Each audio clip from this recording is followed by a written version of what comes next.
evening, Peterborough. And Patrick's right. If it hadn't been for us battling and campaigning over the last 20 years, there would be no referendum. And what we've got on June the 23rd is a once-in-a-lifetime opportunity to take back control of our country, its borders, and its destiny. And I hope we grab it with both hands. Now, we're just over 3 weeks into this referendum campaign. And the Remain side, or the Romanians, as they're now known,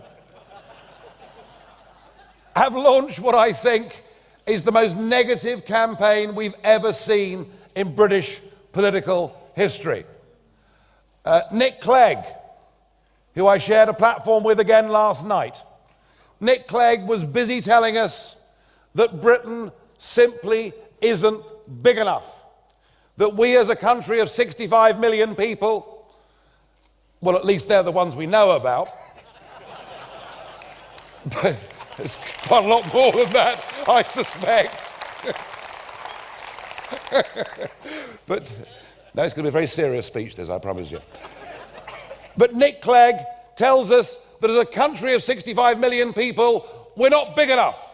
We're not strong enough to stand on our own on the world stage and negotiate our own trade agreements. And it reminded me of a clip that you just saw of the head-to-head debates I did with Clegg back in 2014. And I shall be, for the rest of my life, eternally grateful to Nick Clegg for catapulting my career up in the way that he did by making that offer. But he did the same thing in 2014. He said, we're not big enough, we're not strong enough to negotiate our own trade deals. And I replied, Nick, Iceland, with a population of 330,000 people, has just concluded its own trade deal with China. I said, in my opinion, if Iceland's big enough to negotiate trade deals, then we're big enough to negotiate our own trade deals. But what Clegg really meant on that evening, and again last night when I debated with him on the stage of the London Palladium. My mum's really proud. I've appeared at the Palladium, you know. But what Clegg meant then and what he means now, he doesn't mean we're not big enough. He doesn't mean we're not strong enough. What he's saying is he doesn't think we're good enough to govern ourselves, control our borders, and negotiate our own trade deals. And my message to Nick Clegg and the rest of our career-based political class in this country is, damn you, I believe in Britain, and I believe that we are good enough to run our own country and make our own deals.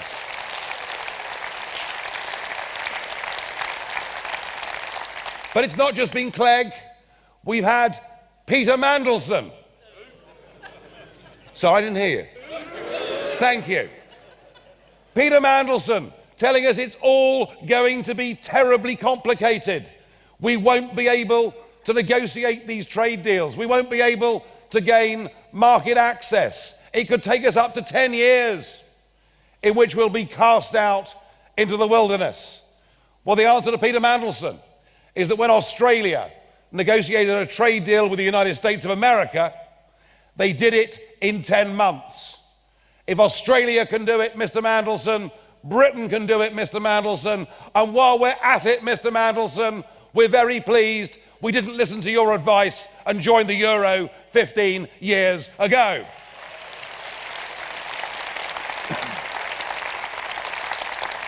But of course, there's that ever popular political figure urging us to vote to remain.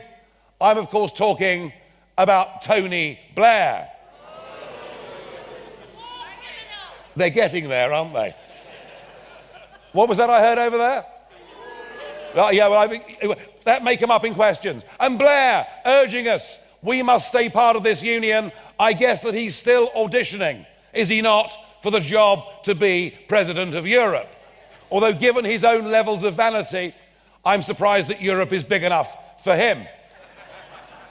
And the Prime Minister who is not behaving, in my opinion, in a very prime ministerial way, stands up and tells us that 3 million British jobs would be at risk if we weren't part of this union.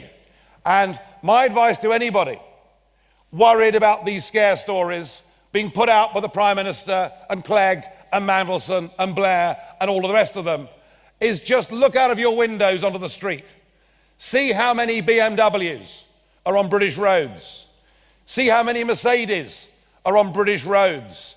See how many Audis are on British roads. See how many Volkswagens their owners will admit to that are on British roads. Look at every pub, every restaurant, every wine bar in this country and see how many bottles of champagne and French wine are sold. And understand that the United Kingdom is now the Eurozone's biggest trading partner in the world, and that they sell us nearly £60 billion worth of goods more every year than we sell them.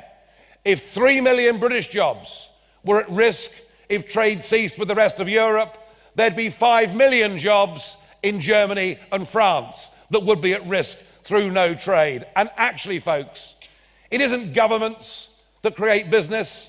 It isn't trade deals that create business. Business is created because consumers buy a product, because they trust that product and they're prepared to pay the price for that product. And unlike Clegg and Blair and Cameron and Mandelson and all of them, unlike all of them who've come straight from university into research, into politics, and never done a proper day's work in their lives,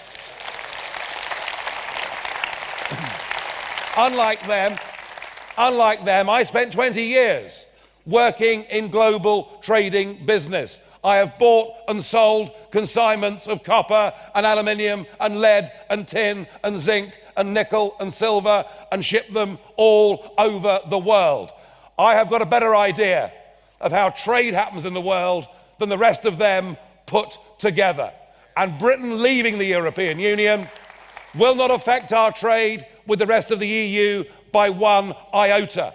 But what it will do is give us the opportunity, as the 5th biggest economy in the world, to negotiate our own trade deals with other countries, our own special relationships with other countries, because at the moment we're banned and forbidden from doing it.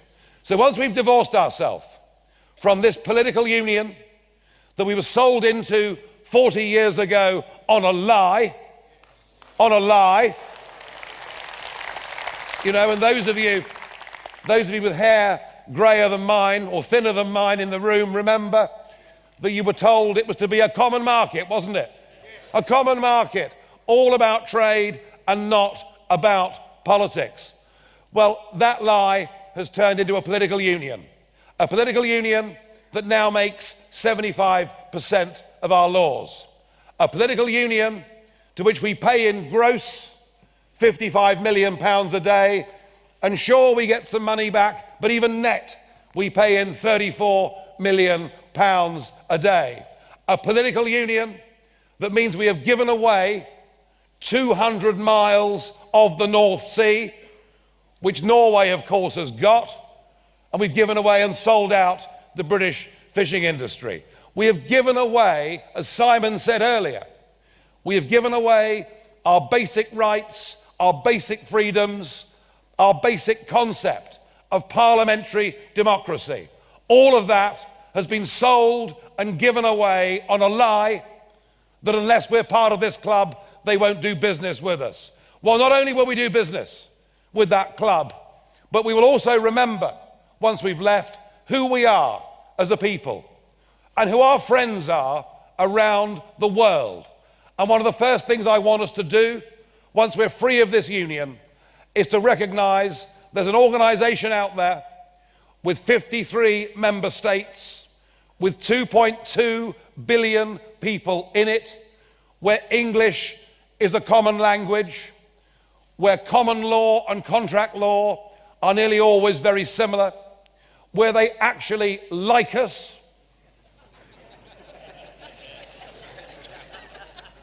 You make your own minds up on that one. Where they like us, and where, when we're in trouble, they come and stand side by side with us. And I want us, free of this political structure, to re-engage with the Commonwealth and the wider world. Now, what the Remain side have tried to do, they've tried to deliberately confuse the argument. They're trying to tie it up in technicalities which most of you, myself included, often won't understand. They're trying to make it complicated. And they're saying, the Prime Minister says, that this would be a leap into the dark. Remember that phrase? You will hear it thousands of more times between now and June the 23rd. Well, can I perhaps shed a little light on that? The idea that leaving the European Union gives us uncertainty, well, actually think about it, everything in life is uncertain, isn't it? Everything in life, every day you leave your front door, life is uncertain. As Dr. Johnson observed 300 years ago, there are only two certainties in life, death and taxes. I reckon he was about right, given today's budget and sugar, and never mind. But the idea that if we stay in this European Union, our lives are certain, is baloney. This European Union is not succeeding, it's failing. Its currency, which thank God we didn't join, the euro, has impoverished tens of millions in the south of the continent. And we've no idea, if we vote to remain on June the 23rd, what new laws, what new legislation will be brought in that could damage British businesses or the British way of life. And we have absolutely no control over our borders as a member of a union that now states its desire to bring in Turkey. And I'll come back, if I can, to that theme of Turkey. But let me tell you what is absolutely certain if we vote to get our country back, if we say no to this European project. What is absolutely certain is that we will then be a self-governing, democratic nation responsible for our own decisions. And at the end of the day, this referendum is dead simple. Do you think we should be a self-governing nation or part of a bigger European political project? Indeed, this question is, to whom do you owe your allegiance? And it comes down actually to very simple things. So let's try a little bit of audience participation. I'm going to show you a flag.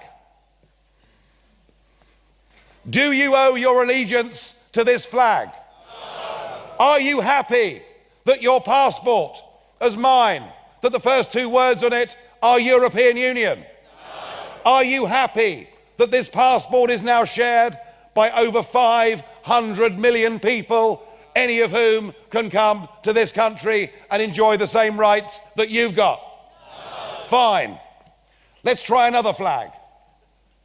Do you owe your allegiance to that flag?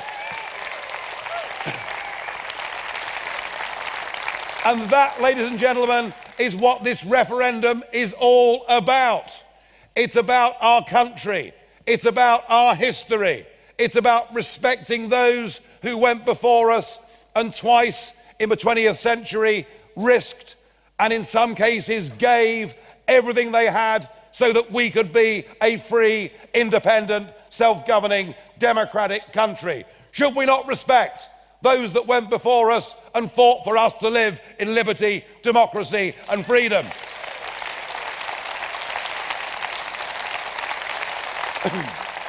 And it's about us. And it's about us looking ahead to future generations and knowing that whether we get things right or whether we get things wrong, we will be the people solely who have chosen and charted the course of this nation's future. And have a think about this.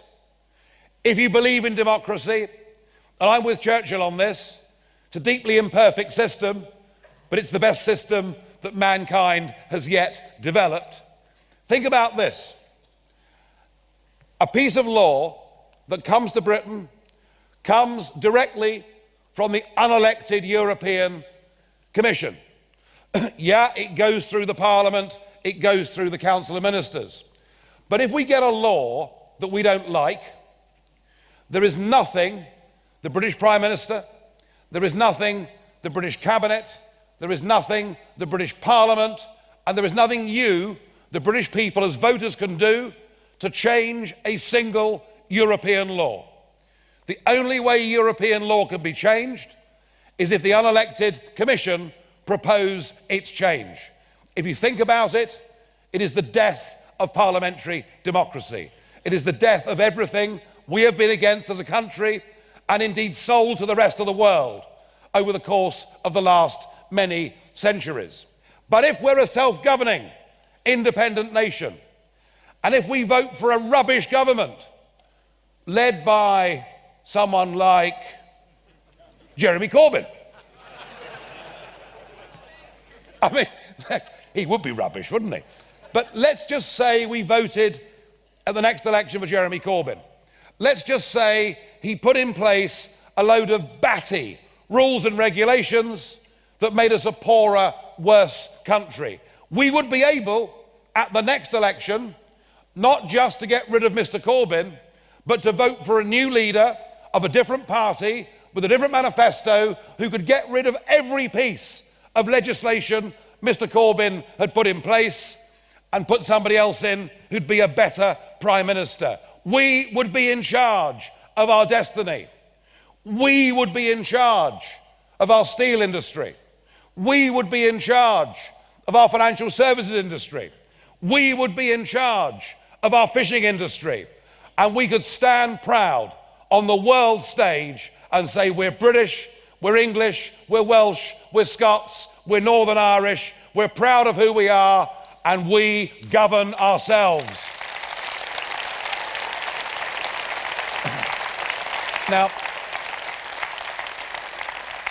making those arguments over the years has not always been easy, because there are too many people who, through self-interest, say, well, Nigel, you know, you're right. We should be democratic. We should be self-governing. But how does all of this affect me? Yeah? I mean, people do vote and do think out of self-interest. Well, I would argue that in a city like Peterborough, perhaps we have a classic example of why membership of this European club has fundamentally changed life in a way that none of us ever asked for, in a way that none of us would have chosen. In 2004, the Labour government, under Tony Blair, signed us up to joining with 8 and now 10 former communist countries. Countries that were very much poorer than we were. And the government said, oh, well, it'll be okay. It'll only lead to an extra 13,000 people a year coming to the United Kingdom. I mean, more than that came to Peterborough in the first 6 months. I mean, you know, what we've done, we've opened ourselves up to uncontrolled mass immigration, and it's happened. It's happened. Even in the last few years, even since David Cameron became Prime Minister, the official figures show that an extra 1 million people from European Union countries have come net and settled in this country. And yet,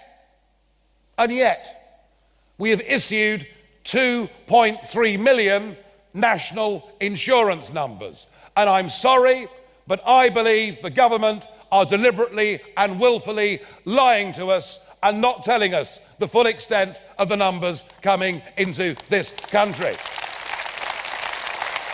And how can you run a primary school system? How can you run a maternity unit?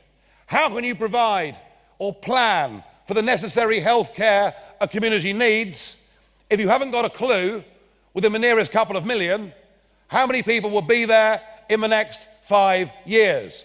And you here in Peterborough, and throughout much of the eastern counties now see a chronic shortage of primary school places. You see healthcare services stretched beyond all limits. You see maternity services where they simply have never seen anything like it in their entire working lives. So the point is that open door immigration, even to those who are not really particularly interested in politics or self-government or sovereignty, every one of us can see how fundamentally society has changed over the course of the last 12 years. And who've been the winners from this?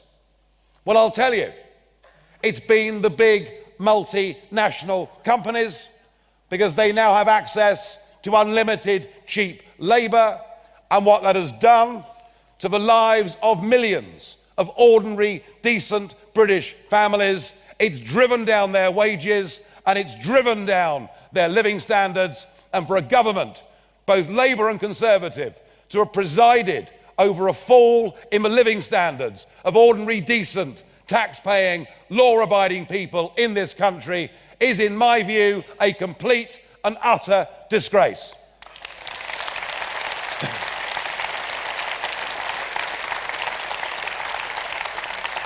And I guess the winners also have been the rich, because it's cheaper nannies and cheaper chauffeurs and cheaper gardeners.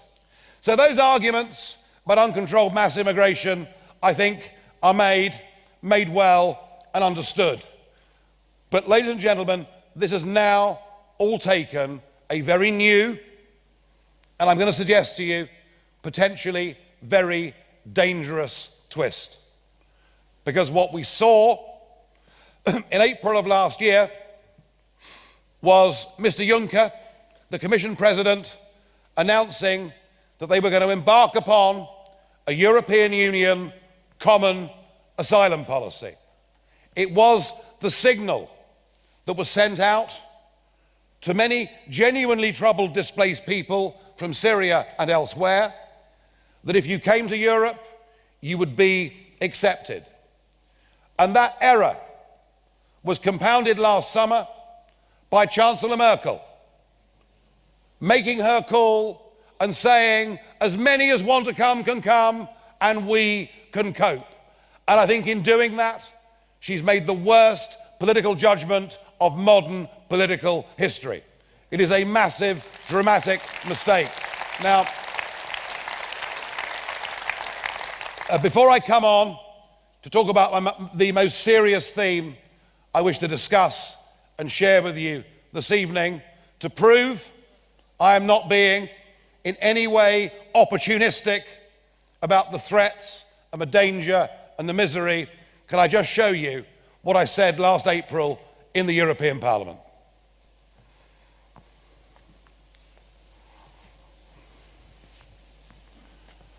Four years ago, I stood here and said that bombing Libya would be a huge mistake.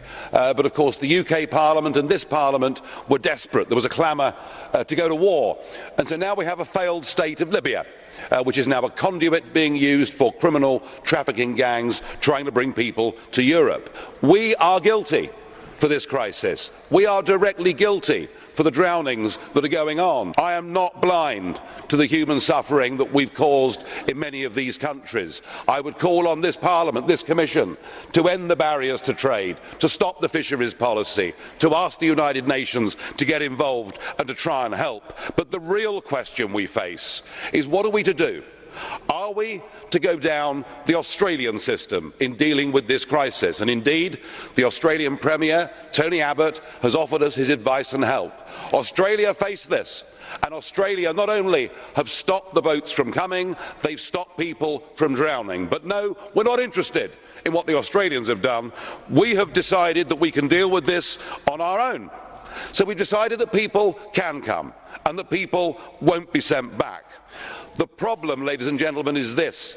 The definitions for who qualifies for asylum are so wide, they include not just people coming from war, not just people coming from failed states. Mr. Juncker this morning seemed to suggest that perhaps it would even include people who were fleeing poverty. I'm sorry, We simply can't accept countless millions. There is a real and genuine threat. When ISIS say they want to flood our continent with 500,000 Islamic extremists, they mean it. And there is nothing in this document that will stop those people from coming. Indeed, I fear we face a direct threat to our civilization if we allow large numbers of people from that war-torn region into Europe. I promise my party will stand up to this impending disaster for all concerned.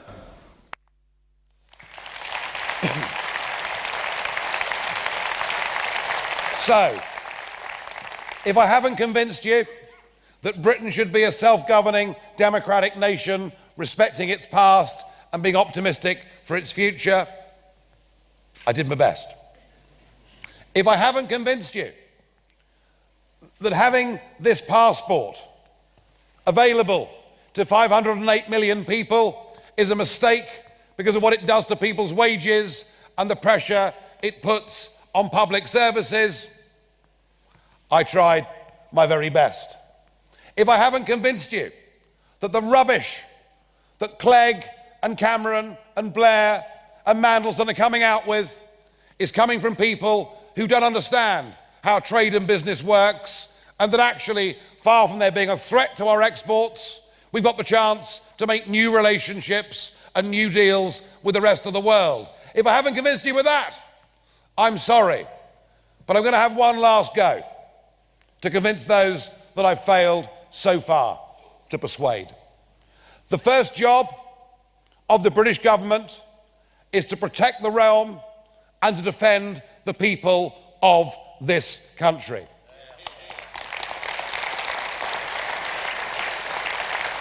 We have relied since 1945 upon a structure where nation states cooperate mutually to protect each other against threats called NATO.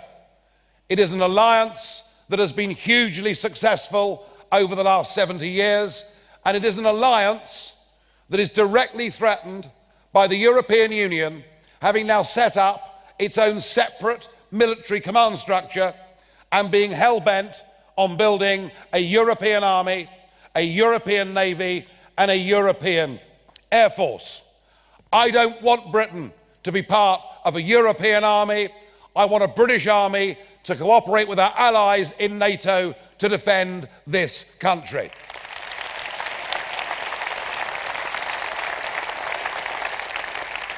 But I also regret to say that the warnings I gave in April and May last year in Strasbourg in the European Parliament have come true.